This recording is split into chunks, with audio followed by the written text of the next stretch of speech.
What is up? Will here with Rennthusiast, my YouTube channel about Porsche ownership. And in today's video, I'm going to be taking you guys through some of the video topics I'm going to be covering over the coming weeks. I like to shoot videos like this every now and then because I like to ask you to help me shape the content under each kind of video topic. I'll be talking you through the upcoming videos, and if you could, in the comments, please give me feedback. Ask me questions that might be addressed by these various videos. You know, basically just give me some insider perspective on how to shape each of these videos in a way that will be of value to you. If this is your first time here, please subscribe. I cover Porsche ownership. I give you guys an open book, authentic, honest view of what it's like to own these cars and experience these cars, the good and the bad. So now let me get into the videos, and these aren't necessarily in sequential order, okay? So I may mix it up in terms of the order that I publish them in. But one video that I'm particularly excited about is Secrets of New Porsche Allocations. This is really for those of you out there who are trying to score what dealers might call a halo car. So a brand new GT3 or a GT4 RS or even like a 992 Carrera S. That's kind of difficult to get. I had the opportunity to sit down with what I'll call an anonymous behind the curtain dude who is rather high up in the Porsche dealer network, and he sat down with me. He will not appear on camera, by the way, but he sat down with me and just kind of talked me through things like how dealers think about these allocations, why you can't get them unless you kind of fall into certain categories. He talked me through like why they like to keep them in the local market and not really sell these allocations outside. But he also gave me like a tip for how to get an allocation and circumvent the whole game. So, you know, if you are looking for one of these newer cars, I hope that that's the kind of topic that you will find of value. If you have any questions or thoughts on that, please leave them in the comments. The next one I'm going to be doing is what I call the emotional roller coaster of buying a Porsche remotely. I've owned like maybe 12 or 14 of these cars, many of which I bought at a distance. So I found them via a listing online, and I contacted the seller, and I went through this whole process. It went from the exciting decision that I wanted a Porsche all the way through what it was like when the car showed up. I nailed down kind of 12 distinct phases that occurred during this process. And so I hope that if you are a new Porsche buyer, or maybe somebody who is seasoned but you've been through that process before, I hope you'll find that video entertaining and or informative. Another one I want to do is it's an in-depth review of my 2024 Carrera T.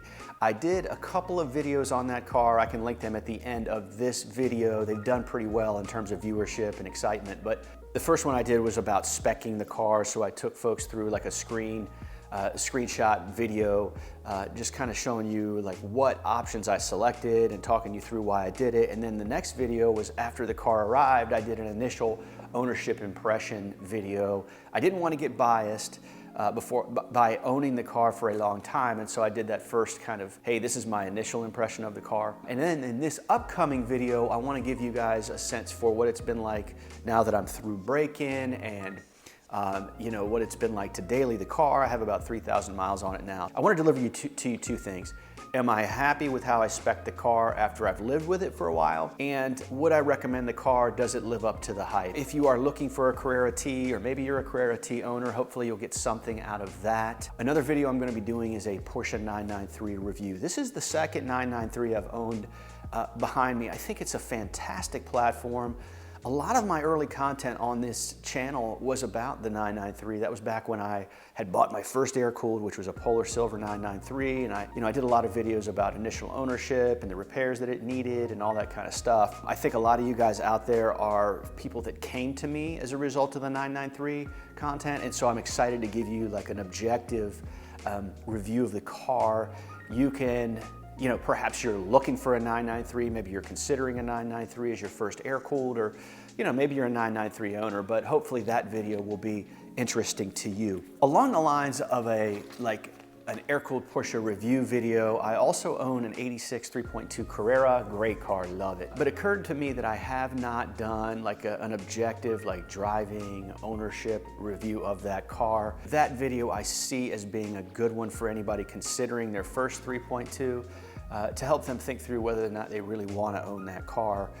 Those cars are so sexy in like Instagram pictures and Facebook pictures and all that. And so you know, that video that I'll do really should help you understand whether or not does it match those really sexy pictures and what would it be like to own. So if you're somebody out there who's considering a 3.2, I hope you'll find that of value. If you have any questions or requests, please let me know in the comments. I'm gonna be doing those two videos independently, but I'm also gonna be doing a video for those of you out there, and I hear from a lot of you. I hear from you in comments, I hear from you via email and Instagram messages.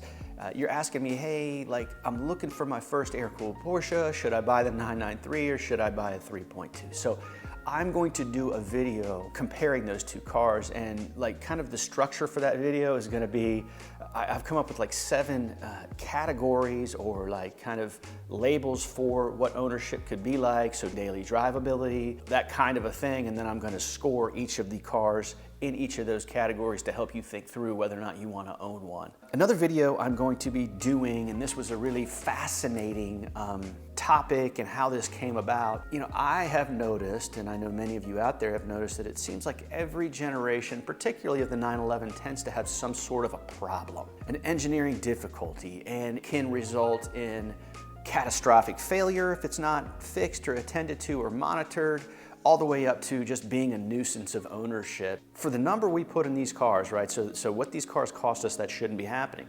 On the other end of the spectrum, for example, my 992 Carrera T, when I have the windows open at many points, like it buffets a lot to the point where it's super annoying. I mean, and that's the kind of thing that Porsche, like, are you kidding me? Like, you couldn't have engineered that out of the car. To bring all that home, I'm gonna do a video on like why Porsche owners keep buying these flawed cars and why Porsche owners overlook all these problems and they're so excited about them. And so I put a post on my Rennthusiast brand page on Facebook, which, by the way, I would love for you to come follow me on that. Just go to Facebook, search Rennthusiast and hit follow. I put a post up there and I said, you know, hey, why do we keep buying these cars rapidly, even though each of them seems to have a major flaw? And I was shocked by the response I got. I got over 160 comments, which for like the scope and size of my brand page, that was a ton. And so I'm gonna be sharing that with you guys in that video. I was really, really fascinated to see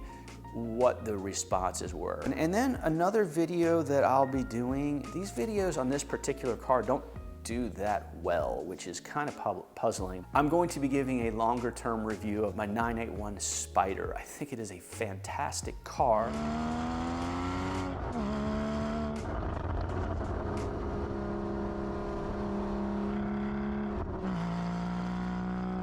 But most of my audience, it just doesn't resonate. I think that the Spyder is one of the most underappreciated, underrated Porsches out there. I would put it in at least at the top of all the ones I've owned. And so I'm gonna be talking about what it's been like to own that car for almost a year. I'll give you the good, the bad, the ugly. And that video, frankly, could just be for me because I love making Spyder content. So that's it, guys. I mean, I haven't been shooting videos. I haven't been publishing over the past couple of months, but I have been scripting videos and coming up with topics. If you have any topic suggestions for me, I'd be glad to hear them. YouTube is rough. It is hungry. Publishing weekly, you gotta have good topics. And so I can think of no better place for the topics to come than from you. Appreciate you sticking around. I'm out of here.